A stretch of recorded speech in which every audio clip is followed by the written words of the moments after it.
बच्चों, सातवीं कक्षा में आप सभी का स्वागत है। मैं ज्योतिका कपूर आपकी संस्कृत अध्यापिका हूँ। बच्चों, आज की कक्षा में हम उपपद विभक्ति की पुनरावृत्ति करने जा रहे हैं। उपपद विभक्ति क्या होता है?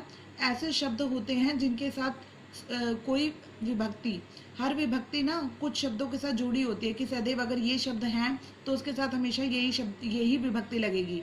तो चलिए शुरू करते हैं। पहला प्रश्न, विभक्ति ना सह उपपद विभक्ति ना मेल्यत। विभक्तियों के साथ उपपद शब्दों को मेल करें। तो सह शब्द आया है। बच्चों, सह शब्द जब भी दिया हो तब सदैव तृतीय भक्ति लगती है, तो हमने इसको सह को तृतीय भक्ति के साथ मेल किया। अधो अधा, अधो अधा का होता है नीचे की ओर, ठीक है, नीचे। तो अधो अधा शब्द जब भी आए तब द्वितीय भक्ति का प्रयोग होता है। बही शब्द का जब भी प्रयोग हो तब पंचमी भक्ति ही आएगी। अलम शब्द का जब भी प्रयोग हो तब तृतीय भक्ति का ही प्रयोग होगा। ऊपरी शब्द जब भी दिया हो तो उससे पहले वाले शब्द में षष्ठी भक्ति का प्रयोग होगा। ऐसे ही परितः शब्द, परितः, उभयतः, सर्वतः, ये शब्द जब भी दिखे आपको तब आपने सदैव द्वितीय भक्ति का ही प्रयोग करना है। अब आइए प्रश्न 2 पर। प्रश्न 2 इन्हीं शब्दों पर आधारित वाक्य हैं जिसमें हमें विभक्तियां लगानी है। विभक्तियों के अनुसार शब्दों को पूर्ण करना है। पहला वाक्य देखिए, मोहना आगच्छति, मोहन आता है। तो मैंने यह शब्दों को पढ़ा और देखा कि मोहन पुत्र से नहीं आएगा, मोहन वृक्ष से नहीं आएगा, मोहन वृक्ष के और भिक्षु के लिए नहीं आएगा, मोहन गांव से आएगा। तो मैंने यह शब्द लिया ग्रामात। बच्चों, जब भी किसी एक स्थान से दूसरे स्थान पर कोई जाता है ना, तब वो उससे पृथक हो रहा है, तो हमने यहाँ पर ग्रामात लगाया। पंचमी भक्ति इसमें लगी हुई है कि वो एक स्थान से दूसरे स्थान पर जाकर अलग हुआ है। तो मोहन गांव से आकर आ रहा है, यानी वहां से अलग हुआ है, तो इसलिए पंचमी भक्ति का प्रयोग किया गया है यहाँ। आइए दूसरे वाक्य पर, सीता भोजनम यच्छति। बेटा ये देखिए कि यहाँ पर यच्छति शब्द आया तो इसमें ना चतुर्थी विभक्ति लगती है, लेकिन हमारे पास मंजूषा में चतुर्थी विभक्ति वाले 2 शब्द हैं, एक पुत्राय है और एक भिक्षुकाय है। तो यहाँ हमें देखना ये, जब भी माता शब्द आए ना बच्चों, तो माता के साथ पुत्र वाले शब्द आएंगे। माता और पुत्र के बारे में बात होती है ना, तो इसलिए हमने सीता के साथ भिक्षुक वाला शब्द लिया कि सीता भिक्षुकाय भोजनम यच्छति।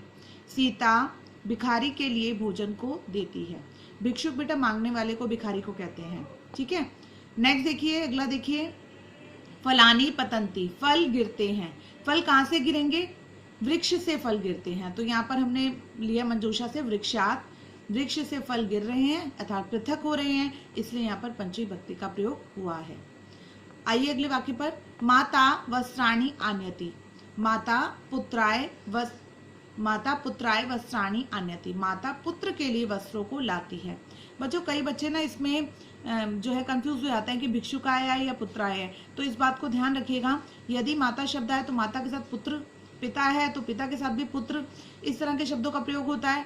और यदि किसी का नाम दे रखा है, सीता, राधा या किसी भी पुरुष का नाम, तो उसके लिए अगर वस्त्रों को, भोजन को दिया जा रहा है, तो हमने अन्यथा अलग वाला शब्द जो है चतुर्थी भक्ति लगा हुआ वो ही प्रयोग करना है। आइए अगले वाक्य पर, ऊपरी शब्द यहाँ दे रखा है। जैसे मैंने आपको ऊपर भी बताया कि ऊपरी के साथ सदैव षष्ठी भक्ति का प्रयोग होता है, तो यहाँ पर षष्ठी भक्ति लगी है वृक्षस्य में। हम इसके ये शब्द वाक्य ऐसे दे रखा है कि ऊपरी काका उपविशति। ऊपर काका बैठा है, काका यानी कौवा, ऊपर काका बैठा है। तो वृक्षस्य हमने लगाया, वृक्ष के ऊपर कौवा बैठा है। इसमें षष्ठी भक्ति इसलिए लगी है क्योंकि ऊपरी शब्द के साथ सदैव षष्ठी भक्ति का ही प्रयोग होता है। तो आपने देखा, मैंने आपको बताया कि पहले वाक्य में ये पृथक हो रहा है गांव से, इसलिए पंचमी भक्ति लगी।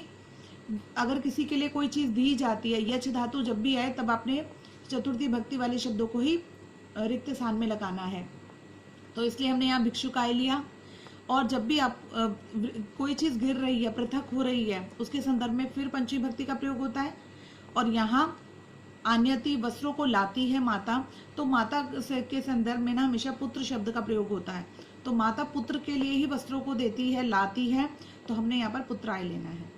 अब मैंने आपको बताया यहाँ कि ऊपरी शब्द जब भी आए तो जो भी शब्द दिया होगा उसके साथ षष्ठी भक्ति लगेगी, षष्ठी विभक्ति लगेगी। लेकिन कौवा बैठा है, कौवा किस पे बैठेगा? कौवा तो वृक्ष पर ही बैठेगा, इसलिए हमने वृक्ष से शब्द लिया है। बच्चों, ये शब्द मैंने आपको इस तरह से बताए हैं कि यदि मंजूषा वहां नहीं भी दी हो तब भी आप ये शब्दों को पूर्ण कर सके। आप इसकी घर में दोहराई कीजिए, बार बार इन शब्दों को पढ़ें और उनको कैसे, यदि आपको कुछ समझ ना आए तो मुझे कमेंट बॉक्स में लिखें। इनकी दोहराई करके आप इन्हें बार बार लिख करके भी देखें। यही आपका गृह कार्य है। आज के लिए बस इतना ही। धन्यवाद।